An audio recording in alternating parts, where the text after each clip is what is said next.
learning about quality concepts. So we'll see what is a definition of software quality. So software quality is basically an abstract concept in itself, and its presence can be difficult to define, but its absence can be easily identified easily. So in the quest of improving and improvisation of the software, we must understand following quantities. That is what is the definition of software quality. So according to Wikipedia, what we find is that the engineering's context is that software quality measures how well the software is designed and how well the software conforms to that design. It is often described as the fitness for purpose of a piece of software, which means that software quality simply means that how basically it works for a particular design and how well is the design implemented. So inside the software product quality, you have its sublist, that is functional suitability, reliability, performance efficiency, operability, security, the compatibility, maintainability, and the transferability.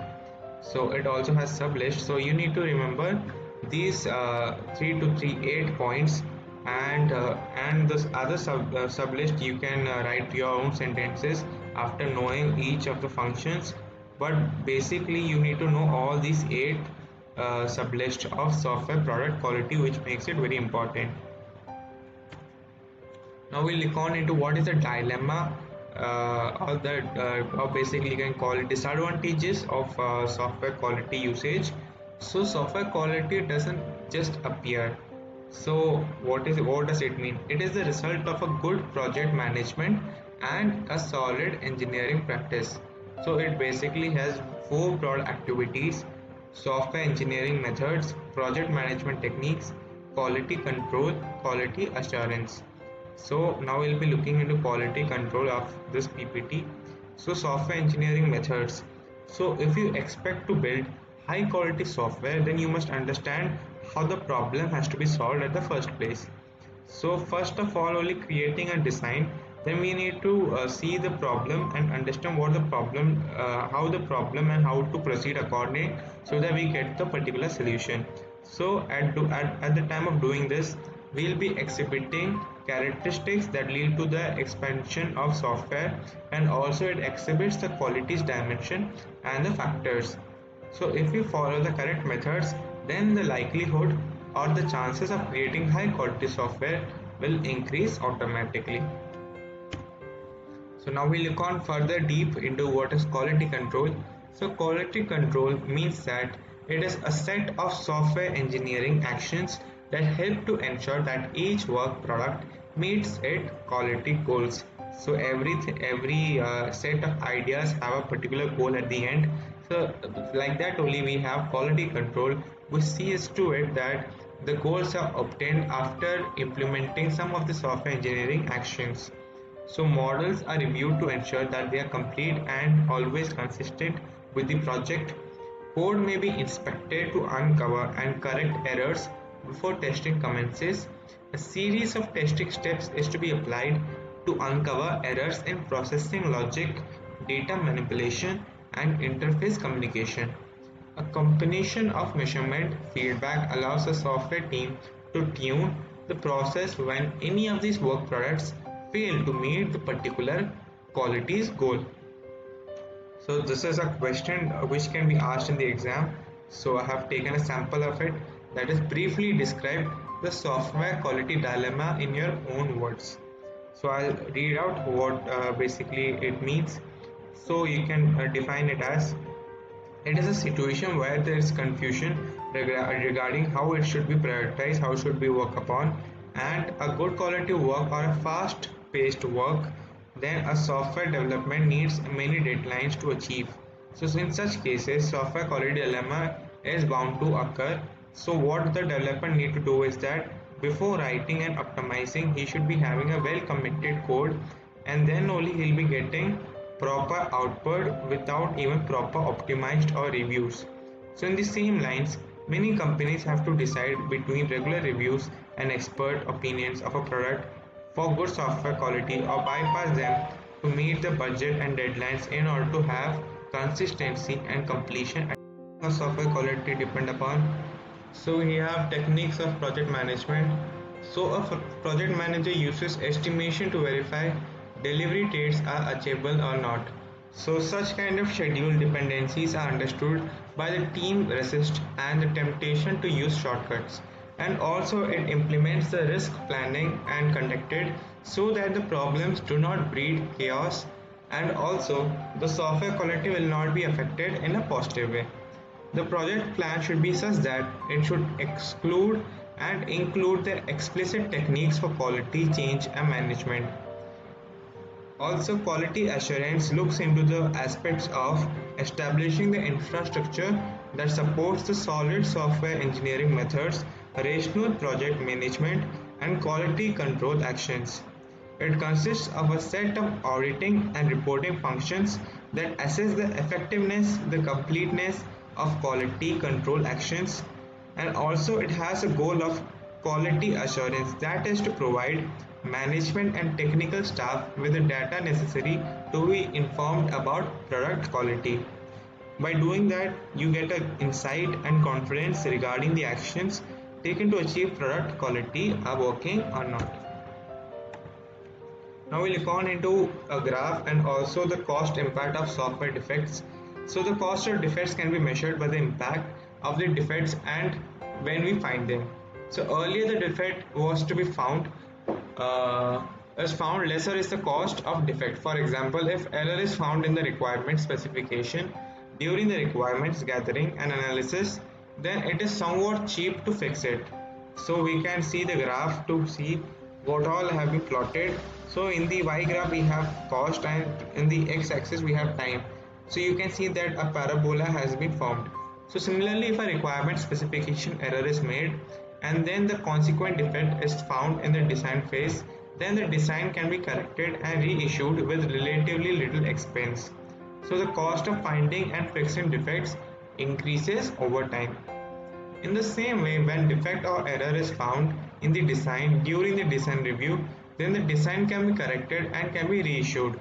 But if the error is not caught in the specification and is not found till the user acceptance, then the cost to fix those errors or defects will be way too expensive. So if the error is made and consecutive defect is detected in the requirements phase, then it is relatively cheap to fix that particular defect or error. The same applies for construction phase as well.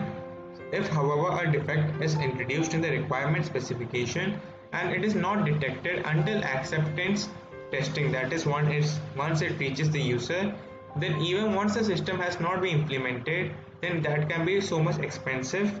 And also this is because rework will be needed in the specification and design before changes can be made in construction, because one defect in the requirements may well propagate into several places in the design and code, and all because of the testing work done to that point we need to repeat in order to reach the confidence level in the software that we have built. So it is quite often the case that defects detected at a very late stage, depending on how serious the issue is, are not corrected, and also it becomes too expensive for the project team. Now we look on into the topic of defect amplification and removal. So defect amplification model is basically using a illustrate of the generation and detection of errors during the preliminary design, detailed design and coding steps of the software engineering process. So looking into the diagram, we can see that it is divided into 3 rows and 2 columns, and you can name the first column as defects and the second column as detection. So under the defects you find that you have errors passed through, amplified errors in the ratio of 1:x, and newly generated errors, development step, and also you can see in the second column, that is detection, percent efficiency for error detection. This box represents a software development step, which means that during the step, errors may be inadvertently generated. Review may fail to uncover newly generated errors, and errors from previous step resulting in some number of errors are passed on. In such cases, Errors passed through from previous steps are amplified, and the amplification factor is taken as x, which can be found in the ratio 1:x by current work. Box subdivisions represent each of these steps. So during the step you may encounter errors which may be inadvertently generated, and in some cases errors passed through the previous steps are amplified, and also subdivisions represent each of these characteristics, and the percent of efficiency for detecting such errors are a function of the thoroughness of the review. So this is a basic pictorial representation of how it looks like. We follow a series of boxes, which is basically the designing and the code and unit test and the validation. So starting from the preliminary design, we get into the detailed design and then the coding, where we have the integration test, then we do the validation test, and finally the system test is done and it is handed over to the user. So there is a review matrix and its use that has to be discussed. So we'll see the introduction of what it means.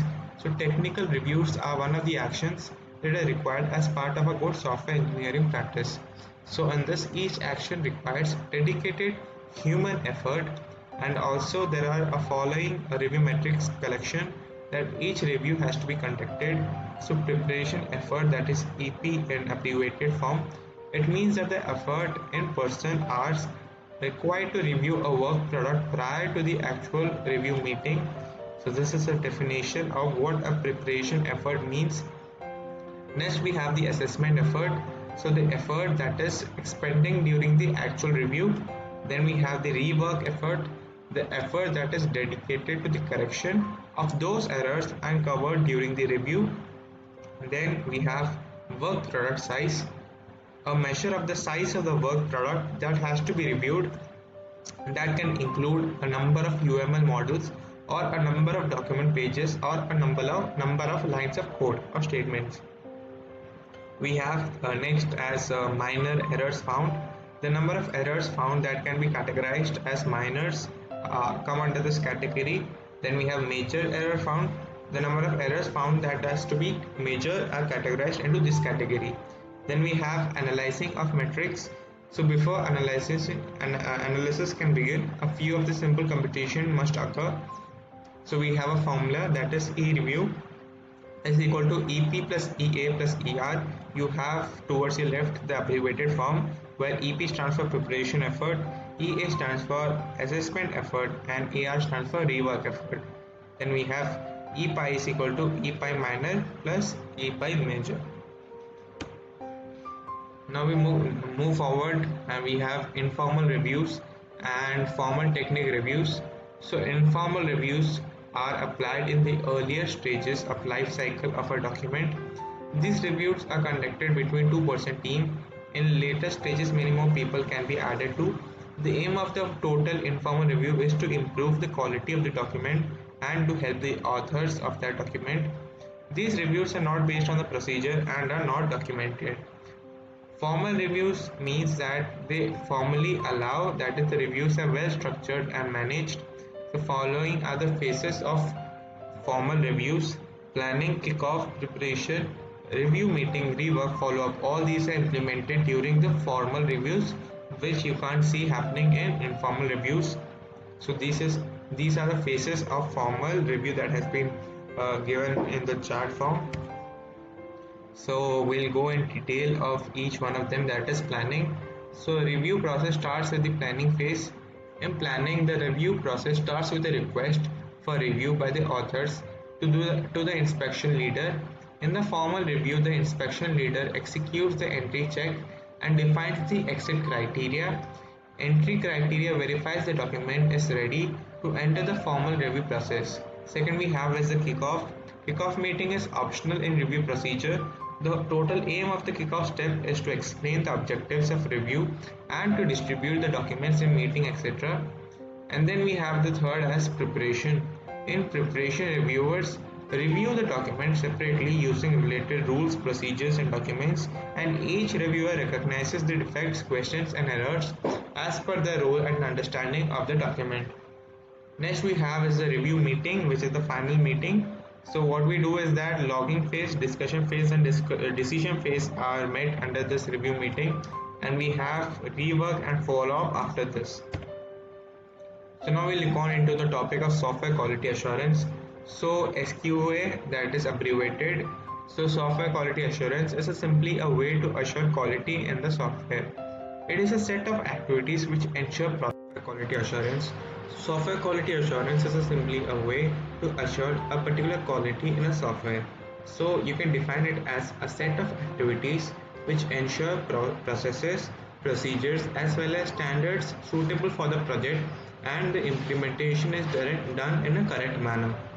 Software quality assurance is a process which works parallel to development of a software, which means that apart from the ongoing process of building a software, SQA is done parallel to the development hand on hand. So it focuses on improving the process of development of software so that problems can be prevented before they become a major issue. SQA is a kind of an umbrella activity that is applied throughout the software process. So let's see what are the objectives of SQA. So we have a quality management approach, formal technical reviews as we have discussed in the previous slide, multi-testing strategy, effective software engineering technology, and also measurement and reporting mechanism. So now we'll discuss in depth what does that mean. So these are the major software quality assurance activities. SQA management plan. So making out a plan how you will be carrying out the SQA throughout the project. Think one set of software engineering activities work the best for project. Check level of SQA team skills. Second, we have setting the checkpoints. So it is very important to set a target or checkpoints so as to evaluate the performance of the project on the basis of the collection of data on different checkpoints so that you can improve on that particular checkpoint. Multi-testing strategy. Do not depend on single testing approach.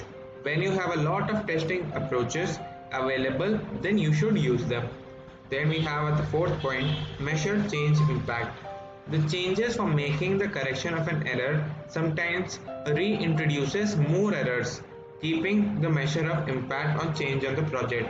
So reset the new change to change, check the compatibility of the fix with whole project. This simply means that you should be able to look on into and use the previous version of it, because it might also be a case when you introduce some of the errors while updating, so you need to revert back to the project. So there should be an alternative so that you can go back to the project you have made before introducing such errors during updation. Then the fifth and the last point is manage good relations. In the working environment, managing the good relation with other teams involved in the project development is very important. Bad relation of SQA team with programmers team will impact directly the project, and so you should not play any kind of politics. Now we'll see into the disadvantages of SQA. So there are many disadvantages regarding the quality assurance. Some of them include adding more of the resources, employing more workers to help maintain quality and so much more. So it requires more of the resources and more labor work.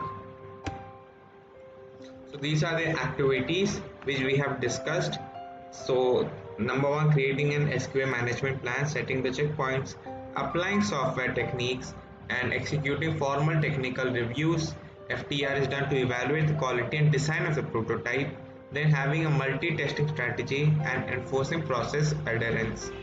This activity is a blend of two sub-activities which I explained, that is product evaluation and process monitoring. So you can see into the graph which has been explained in a simpler manner.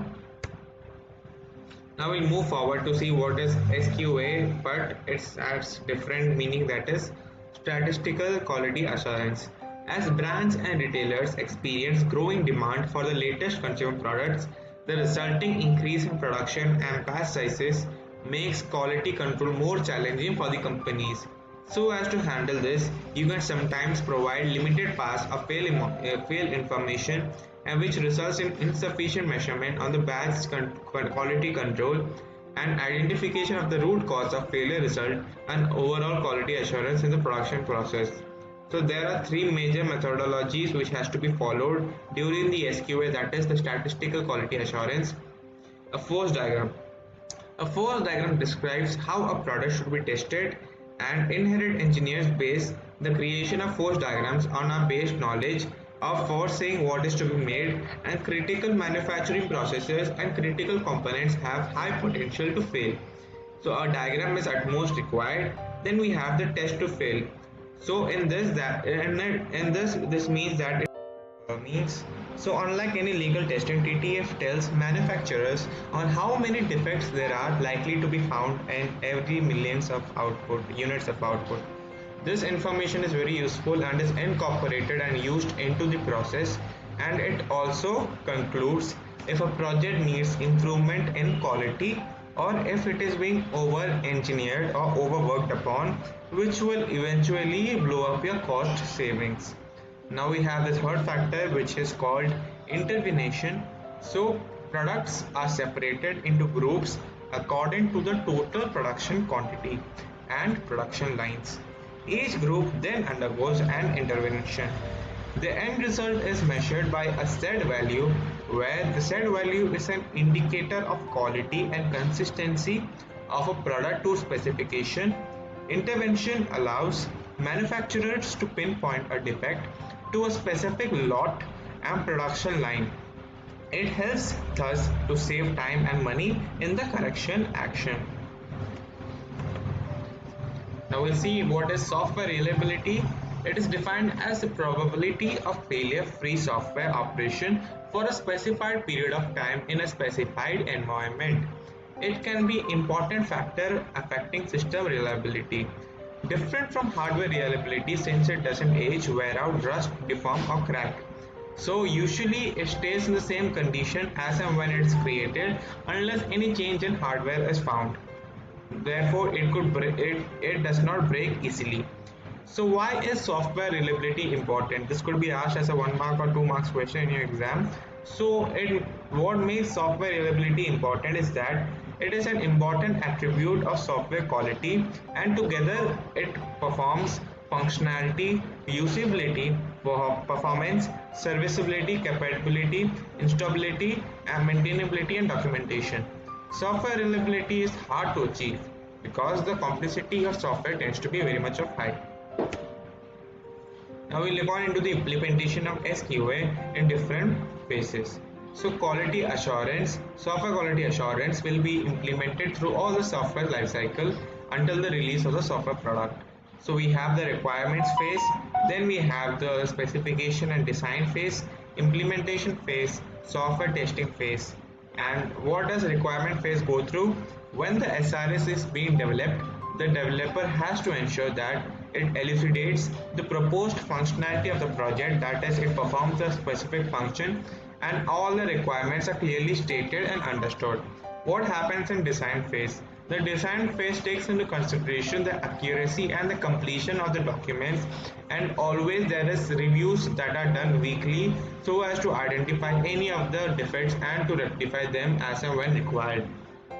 Then we come into the stage which is called implementation phase. What happens in implementation phase then? In implementation phase, the core reviews are taken and the construction of the phase of the tool begins. Then we have the software testing phase, which is very much of importance. Each phase, each testing is done by the developer, and also the final product has to be verified with whether the functionality of the specific SRS model is proved for the specific tool.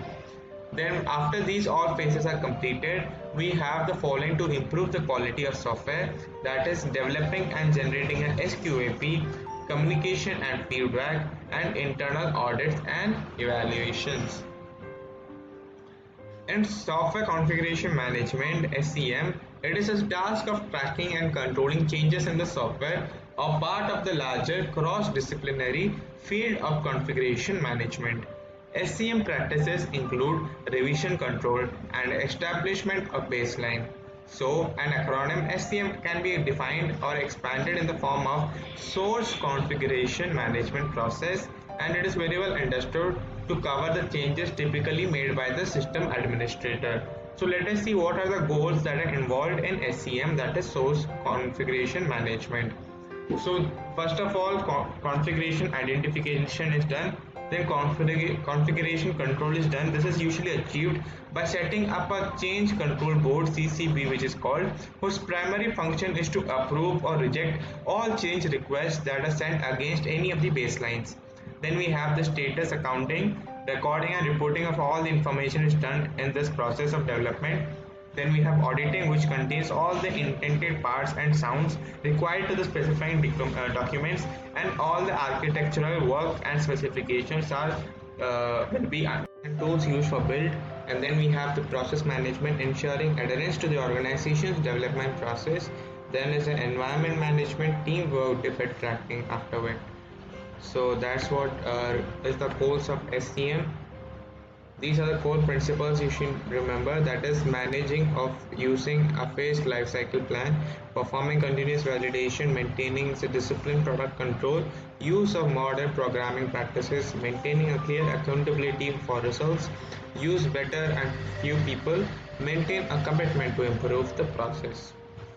So that were the core principles. You need to follow the principles that guide the whole process. Be agile, be ready to adapt, focus on quality at every step, build an effective team, establish mechanism for communication and coordination, manage changes, assess risk, create work products that will be provided for the others. Then we have the principles that guide practice, that is divide and conquer, very important. Abstraction, consistencies, transfer of information, build software that exhibits effective modularity, look for patterns when possible, represent the problem and its solution from different perspectives, very important, and remember that someone will maintain the software. Then we have principles that guide each other framework activity, communication principles. Listen, prepare before you communicate. Someone should facilitate, start the activity. Face-to-face communication is always the best. Take regular notes and document decision. Strive for collaboration, stay focused, and draw a picture for better reference. Then we have the requirements engineering process. So what is requirement engineering? It is a process of defining, documenting and maintaining the requirements. It is a process of gathering and defining service provided by the system. So it has requirements, elicitation, specification, verification, validation, management under as activities. Let us look on into what does requirements elicitation mean. So it is related to of gaining knowledge of the project domain and requirements, and then this domain includes many of the customers and the existing software of same type, and what they do is that they will be discussing regarding the particular project, and they need not produce formal models of the requirement, but they should have a domain knowledge of whole process, the analytic, and always provide input to the next stage. The main principles regarding elicitation is establishing the groundwork, identifying the stakeholder. A stakeholder is the one who has a direct or indirect connection with the project, and work towards collaboration by recognizing multiple viewpoints, that is checkpoints. So this is in depth of what is the points required for requirements. Next we have is requirement validation. Requirement validation is a process of checking the requirements defined for the development, and hence the system really gets what the customer requires. Requirement negotiation will be move on into requirement negotiation after we'll be checking the requirements of validation. So validity checks, consistency check, completeness check, realism and verifiability is done in the requirements validation. Next is the requirement negotiation, which is a loop process through which stakeholders make trade among them, requested system functions are traded, and also the capabilities of existing or invention projects are taken care of. Thank you.